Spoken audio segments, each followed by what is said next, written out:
বিগত ১.৫ দশক ধরে বই উৎসবের নামে অর্থের অপচয় হয়েছে বলে মন্তব্য করেছেন জাতীয় শিক্ষাক্রম ও পাঠ্যপুস্তক বোর্ডের NCTB chairman AKM Riazul Hasan. বুধবার ঢাকায় সাংবাদিকদের এসব কথা বলেন তিনি বলেন, প্রাথমিক ও মাধ্যমিকের ৪৪১টি বই পরিমার্জন করা হয়েছে, যা অনলাইনে এনসিটিবির ওয়েবসাইটে পাওয়া যাবে আজ থেকেই। তিনি আরো বলেন, ৫ জানুয়ারির মধ্যে প্রাথমিকের বাকি সব বই ও মাধ্যমিকের ৮টি বই পৌঁছে যাবে শিক্ষার্থীদের হাতে।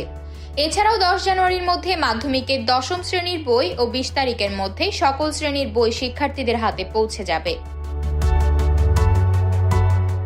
৪১ কোটির মধ্যে ৬ কোটি বই দেয়া হয়ে গেছে, আরো ৪ কোটি বই দেওয়ার প্রস্তুতি নেওয়া হয়েছে বলেও জানান তিনি।